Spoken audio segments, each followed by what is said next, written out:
Hey, yo, cheers, good morning. 3, 2, 1, live. Hey, yo, how's it going? Roll the intro. Oh, you can't see me. Whoa, hey, cheers. Oh, cheers, look how red I am. I'm like a lobster. I'm a lobster now. Or I'm maybe like Rudolph. I'm the Kung Fu Rudolph. I got a little bit of sun. I'm kind of red. I'm kind of red now. It's okay. I think it goes away. It'll go away. Yo, hey, yo, good morning. I'm as red as the market. Holy sunburn. Yeah, I put sunscreen on. It looks worse than it is. I promise. It looks way worse in the camera. No, it's pretty bad. It's pretty bad. I was in the sun a lot, and my nose is so big. It just sticks out. Can you see it? When you see my nose, it's huge. That's right. Red Nose. You can call me Kung Fu Red Nose for today. Maybe tomorrow. Hey, yo, let's say hey to the room. Let's say hey. Hey, yo, good morning, good afternoon, good evening, good night. Cheers, good morning. What's going on? Something clever. Hey, yo, something clever. Chell Fire. What is up? Ahmed. Mr. Pace. Clara B. XRP Grind. Tebow.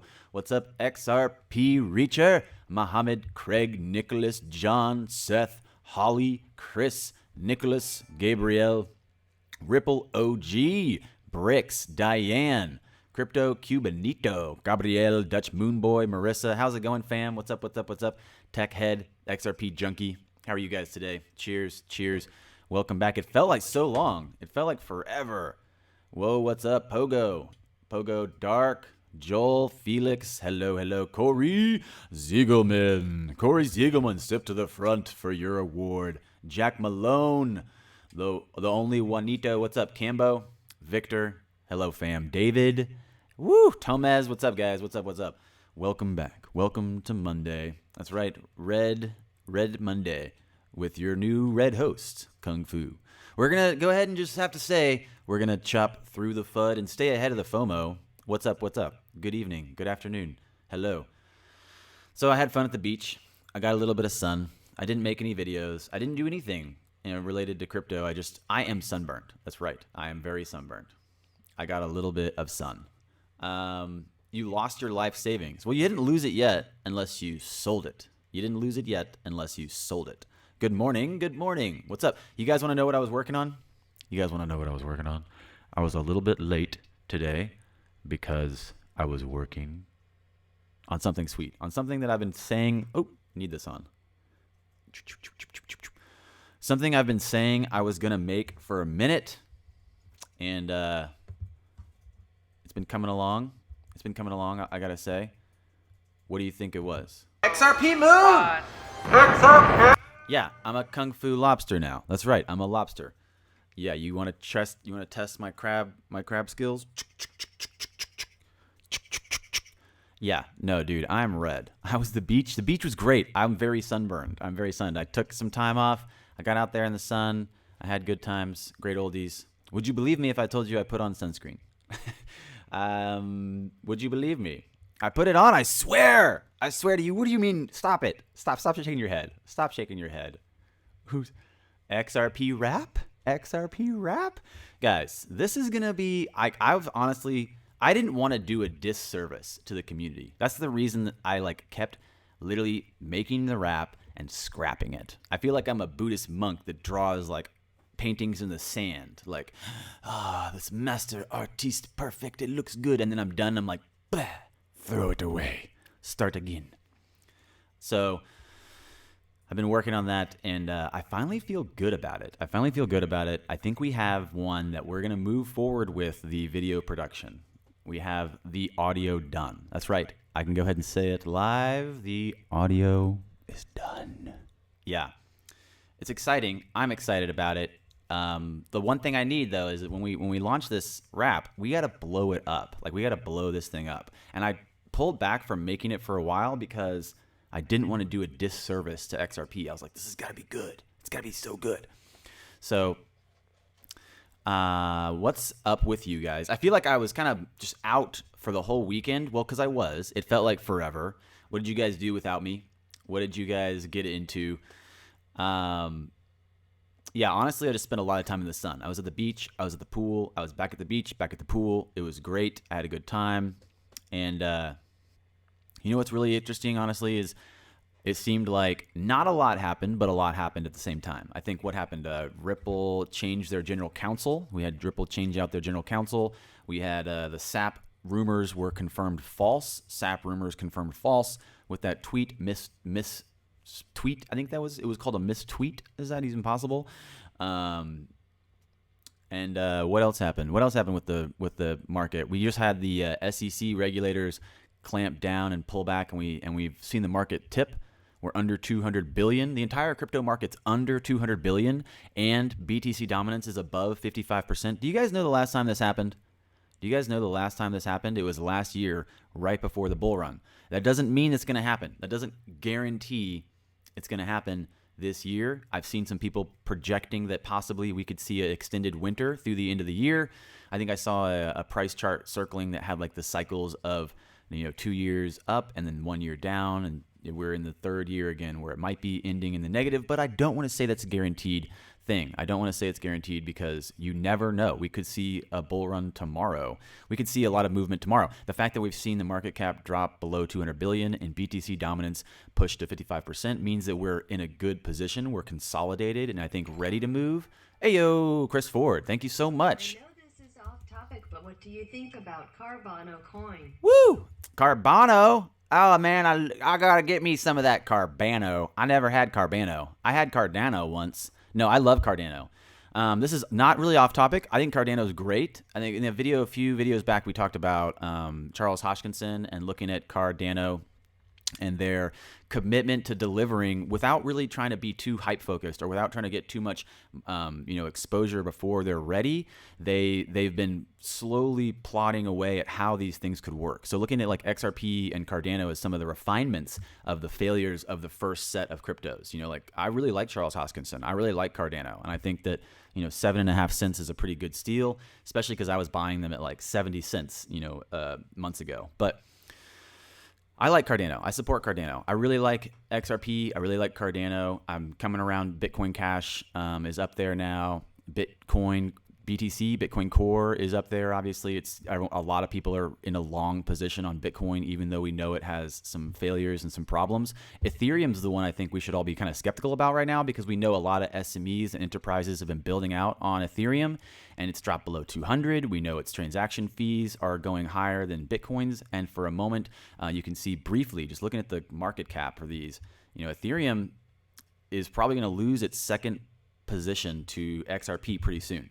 I'm not saying it's guaranteed. It might happen in a day or two. It might happen in a month. I don't know. But it only needs a little bit of a rally. It only needs to rally a little bit, and Ethereum can just stay down there, and XRP will become the number 2 crypto. It's all part of the plan to get to number one. Number one. That's right. Stellar's at 19 cents. Litecoin's at $55. Bitcoin Cash is under 500. EOS at $5. $5. Yeah, Vitalik is skeptical of Ethereum because he knows that they're switching from proof of work to partial proof of stake. That's going to be a hard transition. That's going to be a really hard transition. He knows that. He's also going to be, aware of the fact that we're waiting to see how that's going to work. We're not really sure what that means, and it's expected to see some volatility with Ethereum. Yeah, XRP is our little secret. Just us and the other 200 people in the room. No big deal. Shh. Don't tell anybody. Don't tell anybody. I'm really excited about this XRP wrap that I've been putting together because if I do it right, it might. I really need to get to work on it, and I have a bunch of projects to do. So thanks for being patient with me. I came on late today, and thanks for the support, guys. I appreciate it. You guys are amazing. Thinking about this wrap that I've been doing, I'm really excited about it because I'm trying to kind of run with something that's happening right now. So I got to get this going, but I think the wrap's going to do a really good job of blowing XRP up to a community larger than ourselves. And that was always the original goal. The original goal was for it to be enticing enough and inclusive enough to bring people into the conversation. Like, what is XRP? So thinking about that, thinking about BTC, people that like Brad Garlinghouse, people who we respect and appreciate as pioneers and influencers in the space, they're still long on Bitcoin as a store of value. XRP's obviously a great way to transfer value, and looking forward to the horizon, what's happening it's easy to see that people are probably getting scared. It's probably easy. I mean, I can recognize it's a challenge. How long can you fall down a cliff and think like this is, I mean, how long can you just keep sliding into the red and think this is funny? Like this, how long can you think like this is fine? This is fine. This is good. This is what we wanted. It depends on how much you can keep perspective, I guess. It depends on how much we can keep perspective of where we are. So thinking about this, we're actually at a really interesting position. We're really at an interesting position. We've consolidated. We have like a lot of resistance around these levels, these low levels. And if you look at any of the coins inside the year, we're at a really interesting place because we're right around that consolidation line for possibly being ready for some movement, right? For some movement. We're down here at 27, 28. It's hard to tell people that are not in this conversation about XRP, but I saw this article. What do you guys think about the article that Vitalik put out that said 1,000x returns no longer possible because he says people are already in it. People that are already in it already know about it, and he said that most average intellectuals know blockchain and they are already aware of the conversation enough that if they would have bought in, if they were going to buy in, that they would. And what do you guys think about that? What do you guys think about that? What do you guys think about that article? Is that something you guys are feeling yeah or no on?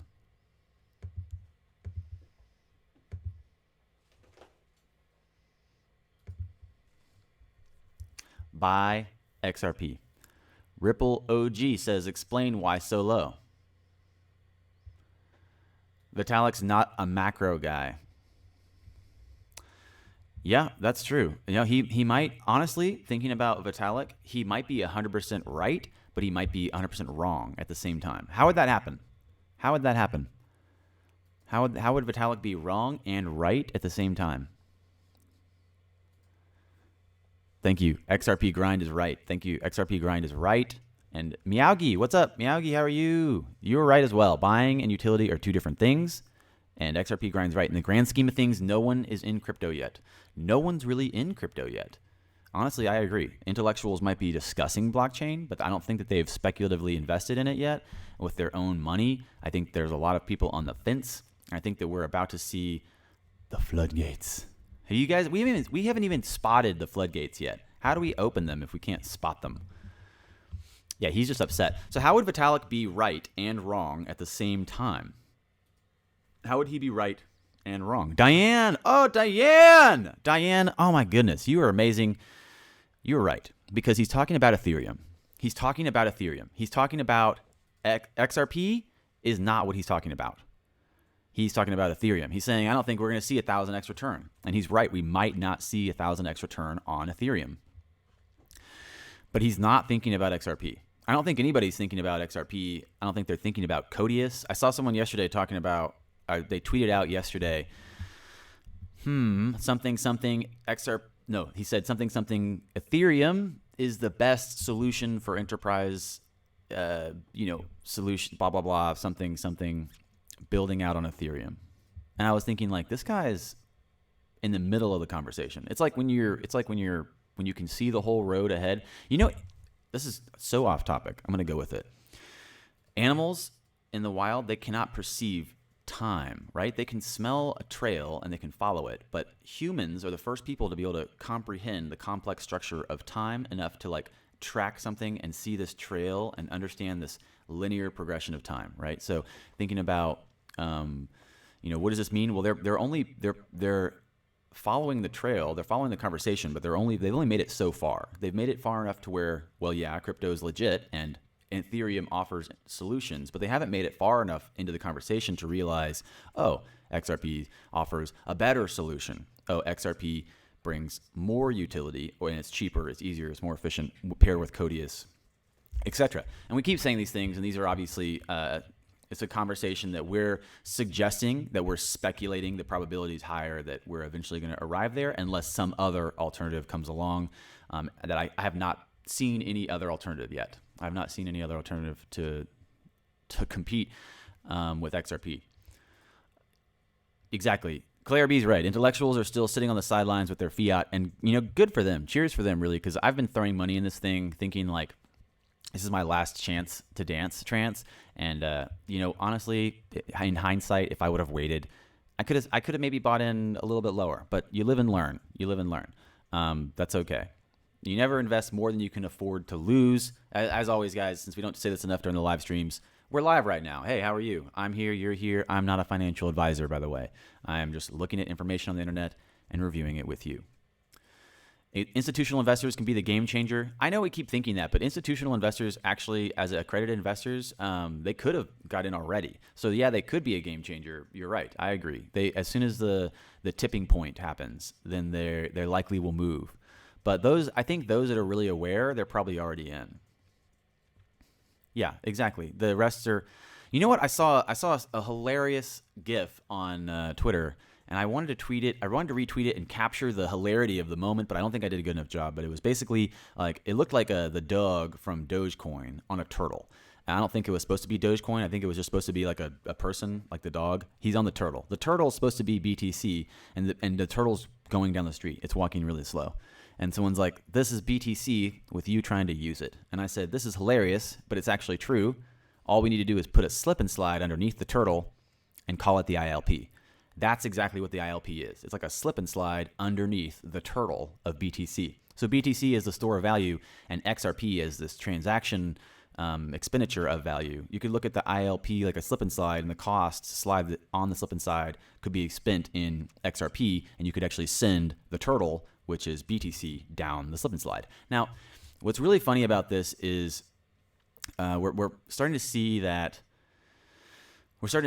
not only are people staying long on BTC, but they're opening up to the idea that XRP has value and it has utility inside of just the fact that inside crypto that you can send it and use it and build on top of it. And I think that this is a very likely scenario, evolving conversation, but we still don't know what the regulators or the authority is going to say. I think that's one of the biggest things right now is the SEC still kind of pulling their weight around in the space. And that's what happened, I think, yesterday, right? The U.S. regulators suspended Bitcoin and Ether investment vehicles, the XBT provider AB, Bitcoin Tracker 1 and Ether Tracker 1. So that did a good job to tip the market.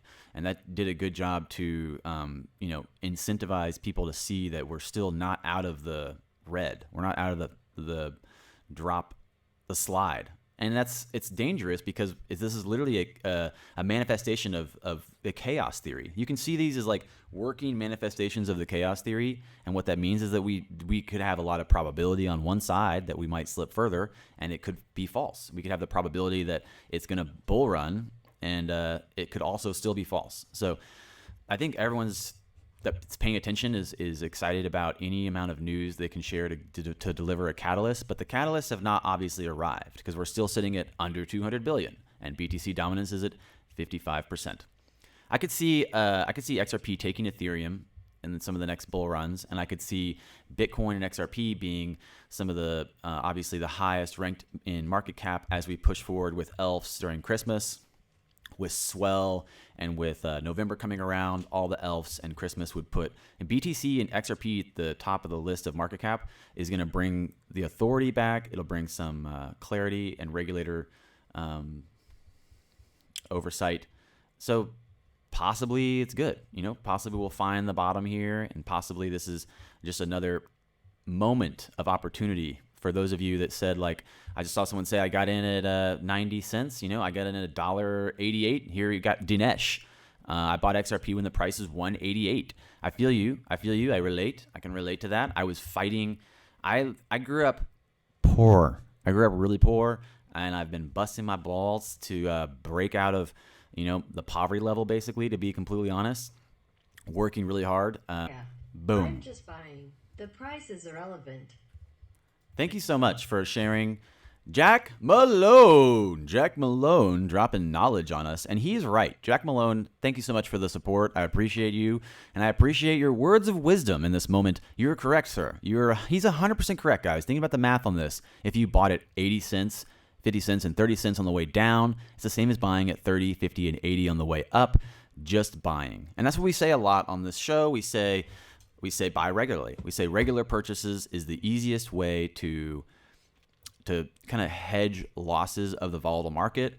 It's easy to see you want to time the market. You want to think like, I'm going to wait and get a better position. And overall, we can see that overall the entire last few months have been a decline, a drop in the market, continually dropping. So regular purchases are a pretty standard way to avoid that problem, that challenge. And it's challenging for everyone. I think it's challenging for everyone. No matter what socio-economic position you're in, it's challenging to take your hard-earned money that you work for and put it into this new speculative market. And that's challenging. I think it's very challenging to do that. Ooh, this is probably nothing but X plus R plus P equals 58. What you think?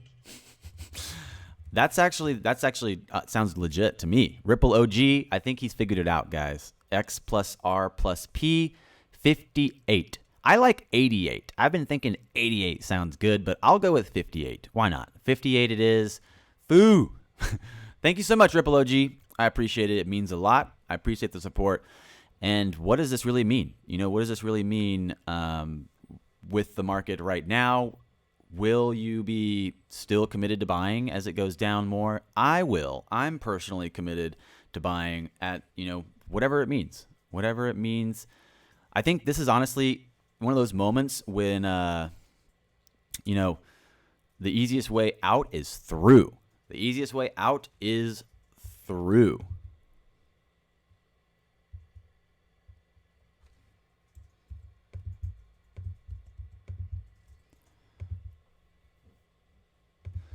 So, did RMR happen yet? No, we didn't do RMR this weekend. We might have to do it like maybe like a evening RMR, or we'll just have to wait till next weekend. We could do an evening one. I don't know. But I was at the beach. I got a little bit red. I had a little bit of sun. So you can see that's why I'm a lobster. And that's also why we didn't get to do RMR.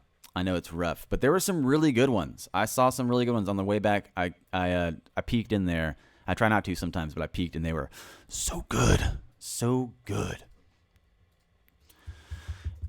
Yeah, you know what? I think, honestly, if I could just get the graces of divinity and like the power of the force behind me, I feel like I might be on this super, super sweet wavelength of dropping this XRP wrap just at the right time when we need it the most. So the fam, not only can the fam can get behind it and support it, but just the people that have no idea what's happening can be invited into the conversation. But what's happening today with the market? Did you guys see that it looks like inside the change loss in 24 hours? XRP and Cardano are almost in the top 5. Well, Cardano's in the top 5. XRP's in the top 6 of coins at the greatest loss, down 6%. That's interesting. It's a good sign. It's a good sign for me. It's a good sign for me because I like it, because I like those coins. And I don't know exactly when I would say we can expect anything to change, because we're seeing more people be more apprehensive publicly about this space as they're turning and buying the infrastructure around this space as well. So what does that mean? What's happening? What's the update for this week? What's going on? I saw this posted today on cryptocurrencies in Reddit. What's the update with Citigroup? They're exploring a digital ADR product. We have Goldman Sachs is actually still launching their trading desk, and multiple ELFs are facing a decision soon. We have the NYSE pushing forward with a backed exchange still. That's legit. It's going through. And a stock exchange, EF Hutton, starts rating cryptos. So something's happening, and you're saying I'm blurry. I look blurry. It must be the YouTube. It must be that YouTube. There's just too many people in here, I think. You guys are just too... There's too many people in here, guys. We need more, but we need the bandwidth. We need YouTube to give me more bandwidth, I guess. YouTube, where's your bandwidth? Help me. We losing, says Tewum. Hey, Harlan. Thank you so much, Harlan. Just do your thing, man, and thank you. Woo. Thank you. Thank you so much, Harlan. I appreciate it. It means a lot. I appreciate your support. I'll do my best to keep doing my thing. I'm really excited about this wrap. And if for a minute, I almost thought I was going to have to scrap it. I was going to like email my boy that was like, hey, man, this is a good idea. Let me support it. I was going to email him and be like, this is not happening. This is not happening. I'm giving up on the wrap. And you know what? I think that this is perfect. This is perfect moment. This wrap, I think the wrap's going to turn it around, guys. I think the wrap's going to turn it around. So don't you worry.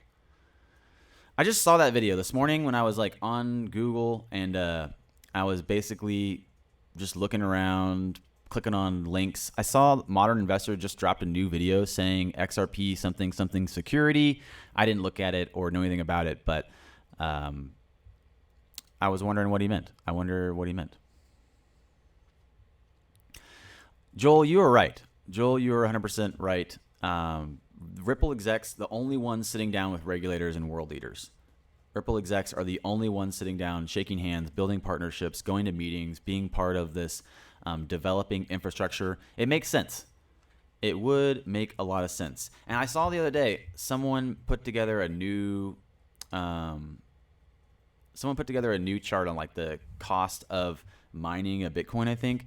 And I don't remember if it was exactly $4,000, but they were saying that Bitcoin mining costs between like $2,800 to $4,000. So this could be still not the bottom. I'm not saying it is or isn't. I'm just saying we could possibly go lower. I don't know. But 195 billion in the market, and it was at 20 billion last. Whoosh. It was at 20 billion last year. So Ticket to the Moon asks, if that's the case, why does Cardano stand a chance? That's a good question. The reason that anything stands a chance, even though I'm a huge proponent of XRP, is because we just don't know what specifically is going to be built and how it will be built and how the ecosystem will work. I think that the time and patience that Charles Hoskinson's taken to put into Cardano is reassuring in my mind for him, like thinking about how to make it work effectively. He's one of the biggest people really pushing the proof of stake to function. And I think that specifically Cardano having very little as far as like functioning applications, but still a lot of support behind it, shows how much the community, like coders and people who are into it, into this space, how much they really support this project. How much they support this project. You're welcome. You're welcome. You're welcome indeed. Yeah, $4,600, Cambo said, for the bottom of Bitcoin cost for a miner, to how much it costs for a miner to mine Bitcoin. That's interesting to look at. It's interesting to look at. So I saw this today in the news, and I thought this was actually really big. This is going to be one of those, maybe they do it, maybe they don't, but if they do, it's huge. It's so huge. Can Bitcoin save Argentina? What are they asking about?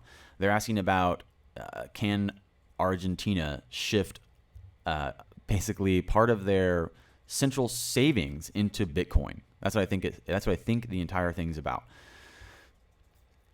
So what would that mean if they did that? What would that mean if they decided to place a percentage of the central bank's national reserves in Bitcoin? It's a modest idea with potentially significant ramifications.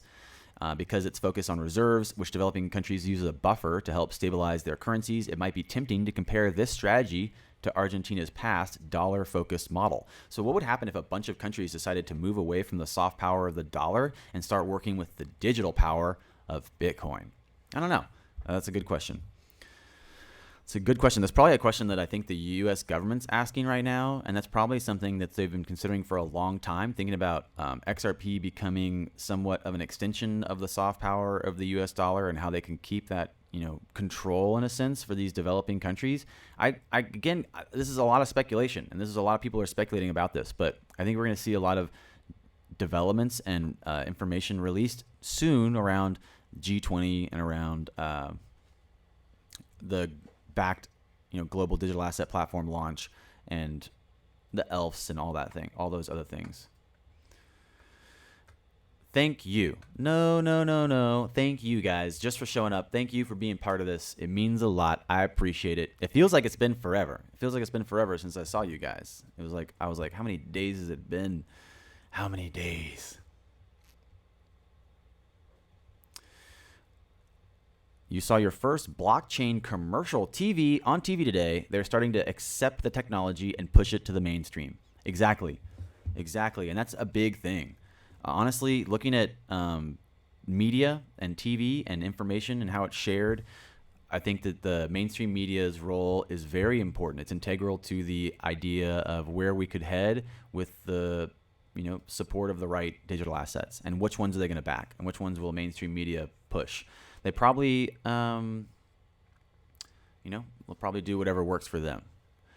Mikey says, we are in the infancy. That's right. You know what? We are in the infancy of this space. XRP is in fetus. It's in fetus right now. That's right. Stay the course and do not fear. Utility is coming. Dreams will come true. That's exactly right. Thank you so much, Mikey. I appreciate your comment. It means a lot. It's true. Dreams will come true. Things are happening. HODL is real. Don't give in to the fear. Don't give in to the fear of the skeptics. The fear of the skeptics. We're back below 200 billion. The crypto market sinks to a 10-month low. So this is why it's a really telling time. We needed this consolidation. We needed this drop. We needed this correction, in a sense, to kind of bring some validity and some mainly validity to the space. We can't just have a 3,000, 4,000, 10,000% pump forever. There has to be a correction. There has to be some type of pullback. So developing this press time, the figuring of this 200 billion market cap down from this all-time high of 830 billion in January. Bitcoin dominance rate as an indicator that tracks the percentage of total crypto market cap is again at highest level in 10 months. So that's, I think, a lot. I think that really says a lot. It shows potentially this reoccurring cycle, this consolidation and then consolidation and preparation for another bull run. Take your positions. That's right. Drop into your seat. Buckle up.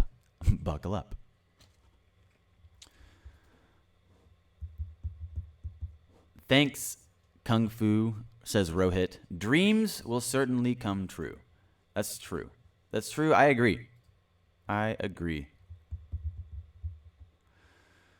20 days till Q4. Wow, there you go, guys. 20 days till Q4. A lot is happening. A lot's happening for sure. Thinking about, who's talking at Swell. The whole, the Swell lineup looks really good. The entire event is going to be really big. I think the entire event's going to be really big. But we're still seeing this affect the market, I think. This is probably going to affect the market maybe a little bit more today, but we might see a bounce as people look at a low opportunity to get in. But again, you're seeing people kind of recognize oh, it's bouncing up and down. How long can it stay low? Should I wait for it to get a little bit lower? It's hard to say. You know how people let their emotions run them. We're down to 26 cents right now in XRP, and the U.S. regulators are suspending that Bitcoin and Ether one track, and exactly, people are definitely manipulating the market. It's dropping lower. It's easy to see that if you have a huge chunk of coins, you can really easily kind of ride these waves or even make waves. You can make waves in this pool if you have enough. If you have enough capital to throw around. Yeah, buckle up, boys and girls. That's right. Buckle up. Put on your safety belts, because something's about to take off. And think about in the time frame of where we are. This is a week or a few months is not that big a difference. It's not that big a difference. Mikey's right. We have to stay the course with this deal as low as we can, buy, and then we'll be much wealthier than we are now. Stay the course. I agree 100%. There's a huge opportunity right now for everyone that really believes in the tech more than the price. If you look at the main indicators for people purchasing right now, they come down again to the price momentum and the hype in the market. So both of those have no base in the effective value of the utility of the token. They are literally based off of the speculative investments of the space of people. That's pretty exciting to think about, because we know that even without utility, XRP already had an all-time high of above $4. It had an all-time high of above 380 or whatever, and we're at 26 cents. So that's pretty chill. It's pretty chill. I would easily say, yeah, we're not going to go too much lower. I don't know. I could be wrong. I could be surprised. I saw you guys just talking about how low could we go. 19 cents is out of the question, says Jake. And I think that to look at that and really consider how low could we go, looking back inside the year, how low will it go below some of the prices it was at last year? It might not go below 20 cents. It might not go below 21 or something. It's hard to say. You again could I could say this and it could go below it in a matter of moments. It could also have a turnaround in a matter of moments. It's part of the chaos theory applied to these coded store of value. Yeah, prepare for anything. Be prepared for anything. Be prepared. That's true. That's true. Any business, that's another big thing that people haven't looked at yet. But like the payment infrastructure is costly. Payment infrastructure is costly to keep up and running. And just thinking about like the restaurant I used to work at, like the bar I used to work at, how much we paid to just keep. Oh, hey, thanks you so much, Emmanuel. Thank you. XRP to the moon. That's right. XRP to the moon. XRP moon. So thinking about, Justin Bieber is my favorite. Gabrielle, what are you talking about? No, actually, I don't know. October is the turning point, says Joel. Joel, standing high and confident by his word. October is the turning point, friends. Do not worry. Do not worry. But every time we've said that in the past, Joel, we've been wrong. Remember that one time last week when we were like, Monday? Someone was like, Monday is going to be the day. And then Monday came and went, just like every other day. Came and went. I think that we said this before, I think time is the last control that really they have right now, the last control over the market. And what was I just talking about with the businesses? Think about businesses using these payment rails and this payment infrastructure. How effective will it be for these old legacy systems to compete? It won't be. The only thing that we're wondering is how long is this road of adoption? Like how long till these things start to manifest? Because we can see, that there's potentially not a possibility for them to go back now. You can't go back now. All we have to do is go far enough to realize we can't go back. And at that point, you realize, well, they can't stop it and they can't compete with it. And that's the only two things that you have to think about. That's the word that you're thinking of is called inevitable. Inevitable. And so, yeah, it could be 3 weeks. It could be 3 days. It could be 3 years. You guys know the story of the Shaolin Temple? You guys know the story of the Shaolin Temple? There's this patriarch of Buddhism that traveled to China, and he went to the emperor. And he went to the emperor, and he was basically like a prince. Like he was set. He didn't need anything, and he didn't show it. He didn't show it from traveling across the Silk Road to China. He looked pretty crazy. But he goes to the emperor in China, and he's like, yo, emperor, what's up, bro? He's like, I got this new thing we're doing. It's called Buddhism. It's sweet. It's pretty cool. And the emperor's like, oh, yeah. I heard of Buddhism. I know this one. He's like, someone came last week, talked to me about it. I decided to take some initiative, and I built a bunch of temples, Buddhist temples. He's like, so I'm set. The monk, the Dao-ma, Bodma, or whatever. He's like, no, dude, you're not set at all. He's like, that's not how it works. You can't build temples in expectations of you to be benefited from your temple building. He's like, that's not how it works. That's not how it works at all. And the emperor's like, what do you mean that's not how it works? He said, you can't build temples expecting to get good karma. He's like, that's not good karma. That's you. He's like trying to explain karma to the emperor. And the emperor's like, get out. That's it. Done. I'm done with you. Get out, guy. And so he leaves. He goes to the nearby temple, the Shaolin Temple, which was just called Shaolin, the little forest. And back then, the Shaolin Temple was really just a retirement home. It was where old generals went to die.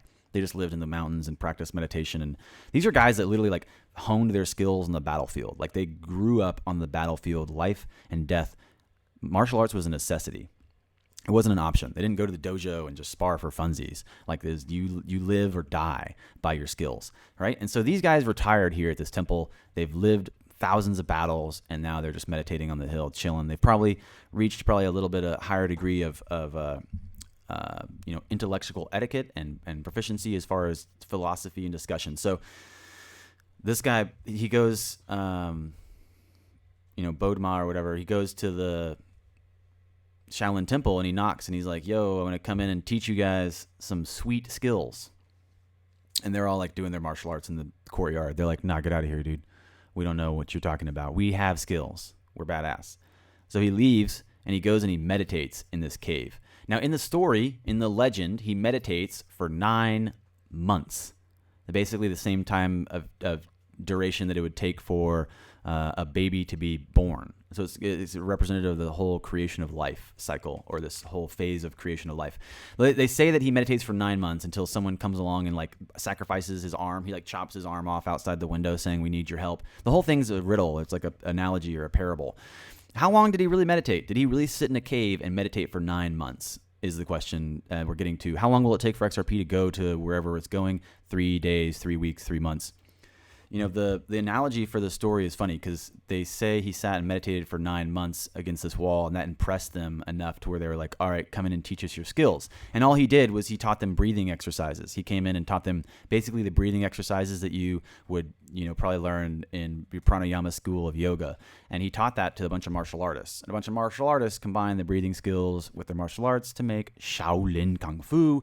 That's how they became like these super badasses, super badasses with these breathing skills from Qigong and yoga combined with their already understanding of martial applications. Now, long story short, how long did he really meditate in a cave to give them the impression, the impression that he was so skilled with his meditation? It could have been 9 hours. Have you ever meditated for 9 minutes? 9 minutes is a long time. He could have meditated for 9 hours and maybe gotten some attention. He could have meditated for 9 days and gotten some attention. It's hard to say. But long story short, some Shaolin history for the relevancy of how long will it be.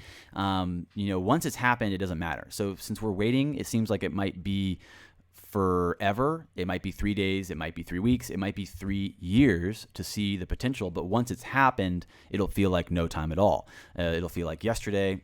It'll feel like from today to then could be a moment, a brief flash of a moment. So keep that in mind. It's all perspective. Where we're headed is what I call the inevitable. This is what I call the inevitable arrival of the adoption of these systems. Looking at the fact that XRP's got not only the great team behind them, the Ripple execs pairing, their skills with this technology, with their business relation skills, building out partnerships, shaking hands. We don't know what's happening with a lot of the NDAs and the discussions that are happening with the partners they've already announced. There's some stuff that we don't even know is happening because they can't announce it yet. There's some volume being withheld. There's some exchanges that are possibly dark on their volume, and that's where we are. We are under 200 billion, but even 200 billion's up from where we were, 2 years ago. Now, thinking about how we're going to get more people to understand this utility, we might not. I was just thinking of this. We might not. I was hanging out with the fam and talking to some people over the weekend, and most people aren't really focused on this. Most people, they're not focused on anything at all. So it's hard to expect them to be focused on something like this. It's hard to focus on something just like this. So what does it mean? That most people are still really probably more focused on what's happening right now? What's popping right now in the news? What's the big thing? Nike? Is Nike the big thing? Should we what is the real focus? Where's the attention right now? And so will their attention, have we seen a continual decline in public interest in innovation? Have we seen a continual decline? I was driving back from the beach, and both. It's both. I was driving back from the beach, and I watched the Joe Rogan Elon Musk podcast. Anybody watch that? Did anybody watch that? Has anybody seen that thing in its entirety, or even just part of it? Has anybody seen that? The podcast with Joe Rogan? It's so good. It's so good. If you guys have not seen it, every single 232 of you should go watch it. It's really, really good. It's 2.5 hours. It's crazy. It's crazy. I want to talk about some of that stuff. What do you guys think about Musk's concept of AI? What do you think about this AI worry he has? He basically said he used to be way more concerned. He says his references to regulators taking forever to catch up is such a great tell of what's happening with crypto right now. His whole thing about how the AI is not going to be able to be regulated because they need to start doing it right now, and no one's doing it. There's no regulator oversight for AI. And he's been telling people for years, we need to be careful. We need to not rush in this direction, and nobody listens. And you know what he said? He said he doesn't know anymore. He said he doesn't even know. He's hopeful. I like how he's hopeful for the future, but he says that humans are not going to be in control. Humans are not going to be in control. What does that make you think? It's on Joe Rogan's YouTube. It's a free watch on Joe Rogan's YouTube. It's on his channel or whatever, his podcast. What does this mean? Yeah, you know what? Thinking about that too. I just saw the new Terminator the other day. I was flying back from Ireland, and I was like, oh, there's a new Terminator, and I went and watched the Terminator, the new one, the one that just came out. Have you guys seen the whole Terminator series? Have you guys seen Terminator 1 to the Terminator that just came out? That is literally prophecy. This is like prophecy right there. I don't know about the time travel part, but the fact that we have right now in the current Terminator talks about Facebook and Google and all these social networks, kind of those social networks, getting paired with things like Neuralink, like that is Skynet. And the things, it's easy to see that something that we watched as kids as a fictional story, it was actually a narrative that they were preparing for us to be able to have a conversation about as adults. Have you guys ever considered that? How long has that taken? How long ago was that? Yeah, I met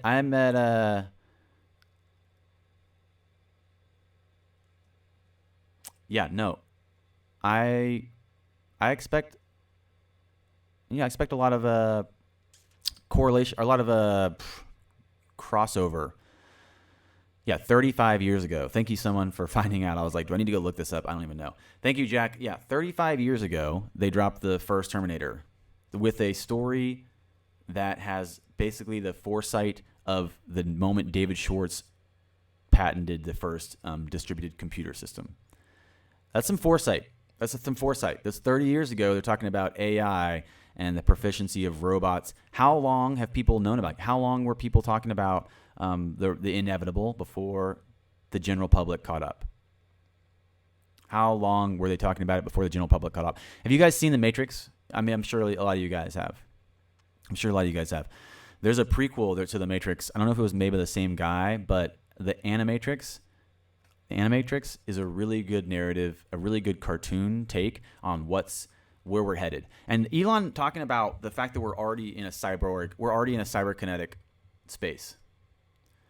We're already in a cyborg reality. The fact that we carry our phones with us, it makes us enhanced. I'm already enhanced. I can look up anything on my phone. I can check any math equation. I can, all these things. This is real. This is a real cyborg manifestation of our current reality, and looking at how to interface that more. He's saying the biggest limitation for our output to the computer is our thumbs. We're interacting with our computers with our thumbs, and so he's saying like he wants to build Neuralink. The Neuralink is a way for us to output and interface with computers or with AI. That is what's up. That's some crazy stuff. And this is where we're headed. We're headed to where we're not going to be the dominant species. Conscious artificial intelligence might usurp us. It might overpass our dominance. Those kind of things, looking long on those positions. Imagine in 10 years, if, we look at a corporation as a nexus of contracts, right? We look at a corporation as a nexus of contracts. And in 10 years, what's happening with the idea of a contractual arrangement between non-human entities? What's happening with this contractual arrangement with non-human entities? That's right, machine to machine payments. That's what it is. It's machine to machine payments, and what are they going to transact in? That's honestly, Elon Musk says some stuff like that, and you kind of have to hope and wonder like where we're headed with that, with the AI and the artificial intelligence, the singularity, the arrival of the singularity. And I think people talk about this as an abstract concept, but we're closing in on it. What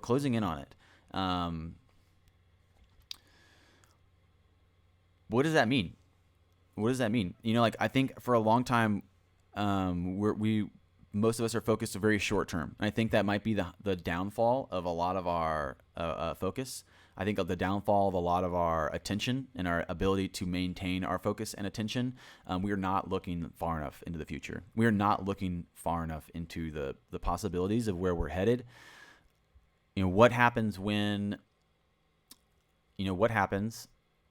we do stop providing the same usefulness? Because that's what it all comes down to. Like we are either useful or we're not, right?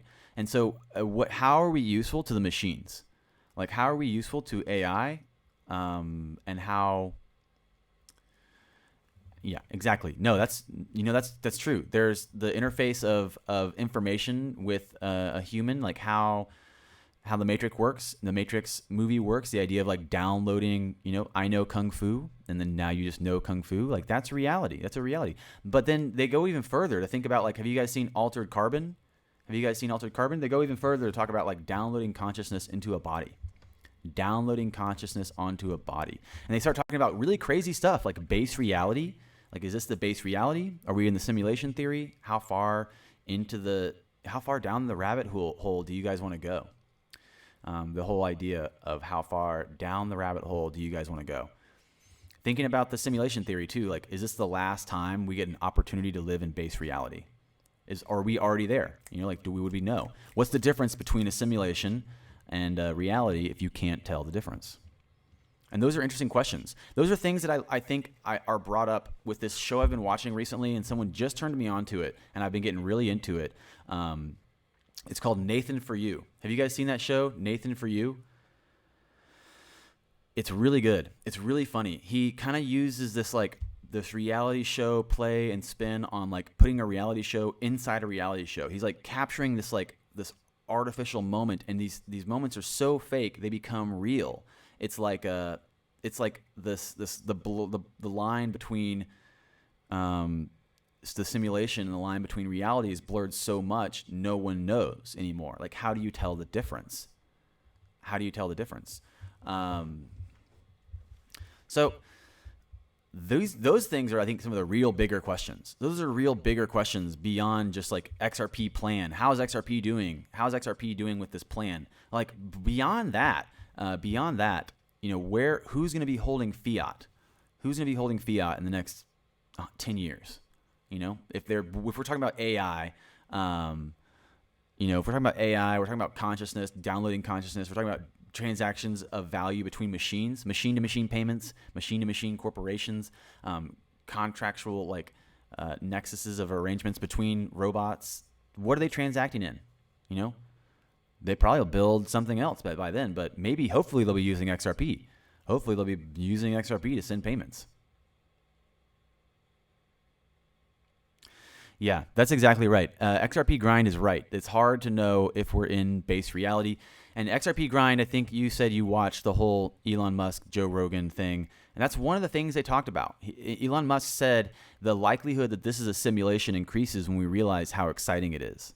He's saying that if there's a side state, like if there's a base reality below that, it's probably really boring. He says if there's a base reality below that, it's probably really boring. And he's saying this simulation is a highlight of all the exciting things. It's like he used the example of if I'm going to film an action movie, it takes a year. If I'm going to watch the action movie, it takes 2 hours. So think about this as you're filming an action movie right now. The action movie you're filming is your life. And the XRP is one of the catalysts of success, but it's not the only one. There's a lot of other catalysts of success for you. I know a lot of you guys are super coders, super nerdy, smart guys, but I'm also super movement focused. I like to get out and move and breathe. Like how real are our muscles and our limitations if we are in a simulation? It's just like the Matrix. Kung Fu. How real do you think the air is that you're breathing right now? And looking back and like the catalyst of where you're going to be in 2 years, thinking about this as a timeline of movement in time, like where you're going to be in 2 years. Is there something else you can focus on right now? You're stacking coins because we know this is inevitable. Can you go do some breathing exercises? Can you go hit up a yoga class or a Kung Fu class and take care of some of the other quadrants of your existence? I'm trying to do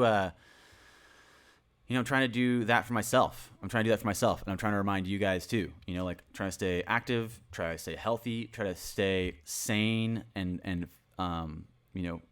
conscious enough, mindful enough to be able to enjoy these things in the future. And it doesn't matter if the market tanks another huge chunk. I know you guys are sitting there watching it and you're worried about it. The best thing I could say, honestly, is just to pull away from your expectation of a return. You can think about, refining some of your excess habits or purchases, like curbing anything you don't need to possibly be doing, curbing any of those bad habits one day at a time, one challenge at a time. It's hard. I know it's hard. Ripple equals stress. I agree. The further we drop, the more momentum we have to bounce. The further we drop, the more momentum we have to bounce. Man, 2 packs a day. 2 packs a day. That's pretty challenging. I was a smoker. I remember smoking. That's hard to do. This is a judgment-free space. I love all you guys. You're all beautiful and amazing just how you are. I was a smoker. I smoked about a pack a day for about 9 years. And you know what really helped me quit finally? I basically was forced to quit because this cigarette started bothering me. They started giving me like a sinus headache. But I started doing breathing exercises. And that really helped me. We've talked about this before, I think, thinking about smokers in the past. You know that when you smoke a cigarette, you're actually addicted to the moment after you finish smoking because you're depriving yourself of oxygen the whole time you're smoking a cigarette. And then that first time that you go, the first time that you kind of take a big inhale, like, that's actually what you're addicted to. You're addicted to that inflow of oxygen, and you're used to depriving yourself of it and then getting it. And so one of the things that's actually kind of fun to do is because it's just like an oral fixation, and because it's a physical, like a hand fixation, you can literally start just doing a big inhale and exhale instead of smoking a cigarette maybe during one of your breaks. And it's insane. It's insane how great it feels that your body's really addicted to that inhale, exhale. It's hard to quit though. It's very hard to quit. I can respect the struggle.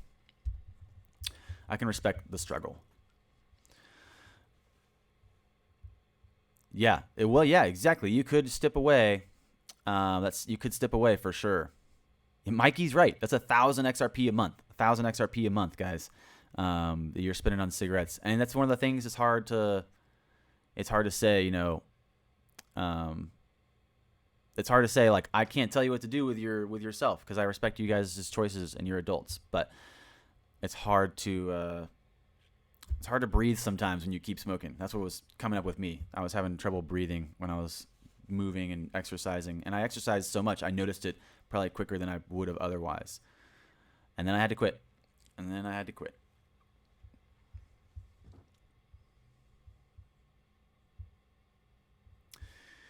So I saw this today and I thought it was an interesting thing to look at with the everyone's probably wondering why it's taking so long. What's taking the banks so long?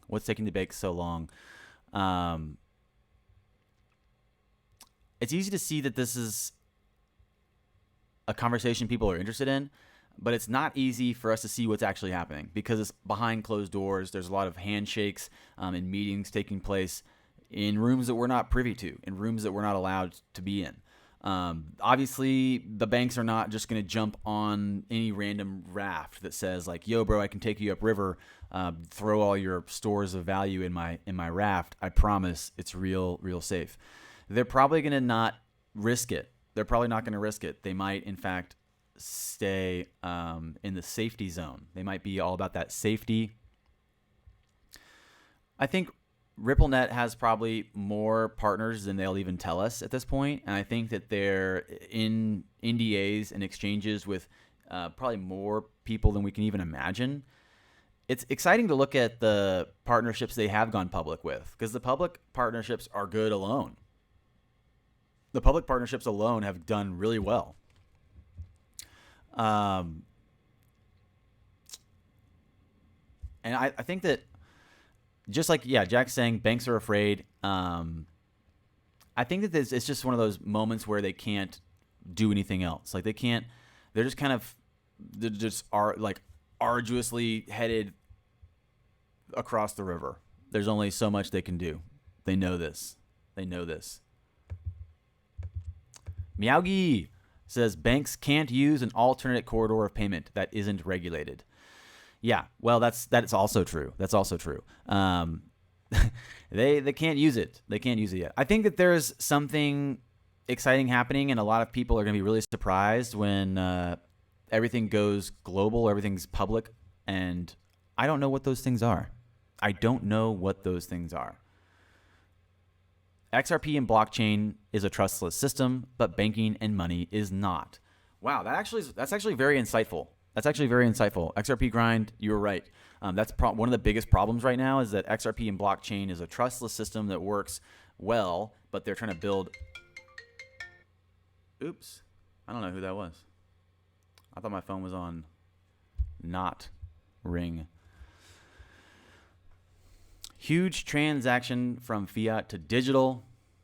Exactly. Ripple's going to overtake Ethereum. That's true.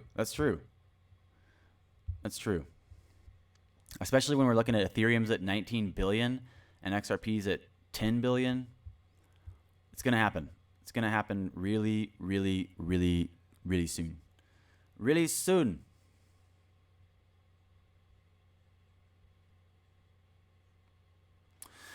Leonardo says, the question is how much elites will lose with digital asset global adoption.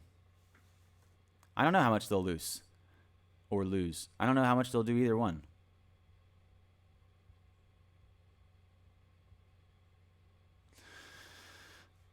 Will BCH overtake XRP? That's something that we speculated about in the past. And for a moment, I think we were saying it looked possible. And the gap has closed a little bit. The gap has definitely closed, but it's still pretty big. That's a pretty big gap. It's a $2.5 billion gap. It could close. Bitcoin Cash could possibly move up on XRP, but I think XRP is going to move up ahead of Bitcoin Cash and probably overtake Ethereum would be more likely in my mind.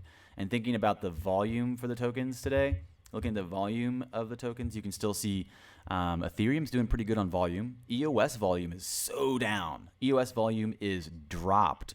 And Bitcoin Cash volume is up there. It's above XRP. It's above Litecoin. Dash volume's above XRP. But XRP volume's hanging in there at 200 million. You're sure the elites... Crypto Sifu says, I'm sure elites are ahead of the curve. I think they are too. Mikey says, check that link I just dropped. Elise will not lose if they invest, which is why we are seeing the market go down. It's all manipulated. The timing is perfect. Where's that article that you just sent? Citigroup is said to plan crypto trading that mimics market. There we go. That's really good news. Thanks for sending this. Citigroup is said to plan crypto trading that mimics market. Okay. So Citigroup's developing a new mechanism for trading cryptocurrencies such as Bitcoin that would put it at the forefront of Wall Street's efforts to let clients bet on the largely unregulated market. The bank plans to act as an agent issuing so-called digital asset receipts, or DARs, basically an IOU, to enable trading by proxy without direct ownership of the underlying coin, said the person who asked not to be identified because the information isn't public. The structure is designed to fall within the existing regulatory regime, giving investors a relatively safe method of trading crypto. There we go. That's what we're waiting on, is custodial services like this to kind of take away some of the risks, some of the inherent risks of lacking the custodial services. The DARs would function similarly to American depository receipts, which are sometimes used to trade baskets of non-U.S. stocks, according to the person that is left unnamed. Unnamed person. Yeah, no, they're dropping down for sure. For sure. Yeah, elites are definitely ahead of the curve. Yeah, definitely. Definitely. This is what we keep seeing. This is what we keep seeing over and over again. They're pulling back. They're pulling back with their, announcements that they're doing it publicly and by who, but they're still moving forward with developing the infrastructure. And this is unique too, because this is the IOU system. So they're not even looking at doing on-chain exchanges and transactions like the other ones that were, speculating about doing that correctly with the exchange on chain. I forget what they were trying to exchange. I think it was some of the ETFs closing, effectively with, I think, the on-chain transactions. And this is the IOU version where they basically are, closing them later, I guess. They're just closing. They're doing the IOU version of this because it still fits into the current regulatory regime. What does that mean? What does that mean? It means that they're probably building this out, covering their bases, and launching it how they can now. And I think that looking at the systems that are going to do on-chain transactions coming live too, there's a lot of infrastructure being built. There's a lot of people moving into this space. So it's unclear how U.S. regulators view these DARs. The Security and Exchange Commission has taken a cautious approach toward virtual currencies linked to securities, shooting down several proposals for crypto-themed exchange-traded funds. Sunday, the SEC temporarily suspended trading in 2 crypto-linked exchange-traded notes, citing investor confusion regarding the assets. So it's exciting that they're doing this, but I think that the 2 banks or the 2 exchange-traded trades, the exchanges they shut down that were trading notes, they were functioning on this IOU system. So what does that mean? We can see that things like this are the reason that we're waiting. We're waiting for clarity. Farewell, Miyagi. Farewell, my good sir, my good friend. Thanks for coming. Be safe. Have a good day. Banks have struggled to offer direct trading in Bitcoin because of the difficulty of acting as custodian of digital assets. So this is what we keep seeing. Banks have struggled to offer direct trading in Bitcoin because of the difficulty of acting as a custodian of the digital assets, which are notoriously susceptible to theft from hackers. This is why this is taking so long. They're trying to make it work. They're trying to build it out, and they're doing it under the public microscope, really. The public's just sitting here kind of wondering what's happening. They're poking at it all the time. Like, give us something. Tell us what's happening. So the crypto market's down to under 200 billion, and banks have struggled to offer direct trading. This is where we are. Executives at Citigroup, which earlier this year barred purchases of Bitcoin via credit cards, see receipts as one of the most direct way available to mainstream investors to trade Bitcoin. Citigroup drafted a proposal that identifies 3 legs to make this type of trade work. Certain firms would buy Bitcoin and deposit with a custodian of their choice. The banks would then issue receipts to those firms who could trade the instruments with brokers that would allow other investors to dabble in Bitcoin by buying and selling the receipts. This is good. This is good, but it's also another way that they can kind of play with the system, and that's fine because that's pretty much where we are. I think we need this for it to move forward. I think we need this for it to work. So, can you expect something different than that? Does it mean we are, waiting for the big boys to give us the okay, or we're waiting for the big boys to say like, yo, you guys are all right. We're gonna let you slide. Are we waiting for that? Yes, we are. Yes, we are. No one's gonna jump in.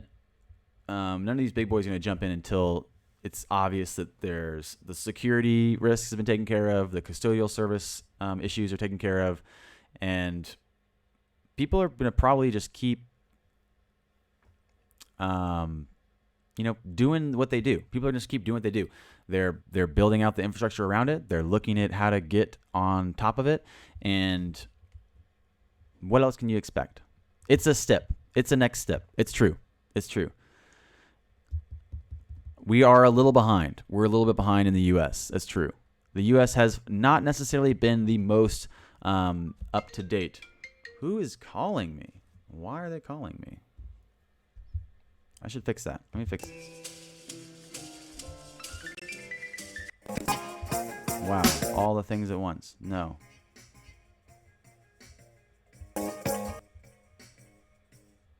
Wow. Okay. Yeah, we need to get past this regulation. We need to get past all this and get to the point where, we basically have the authority, the central authority supporting what's happening here, and that's what we want. That's what we need.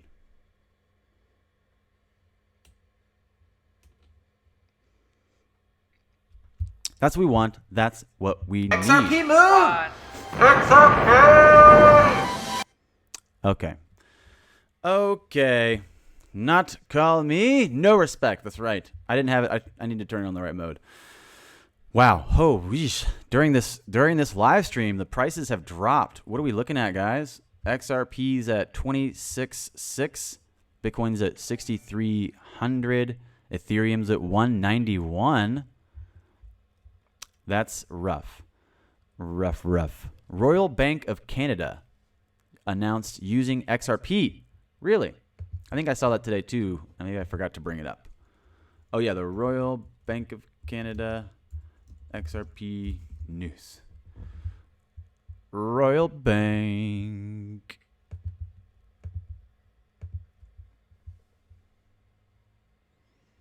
Oh yeah, we have another article that's Ripple's Battleplan in action. We pulled that one up too. Both of those. Both of them. The RippleNet and the Royal Bank of Canada. 46% cheaper. There we go.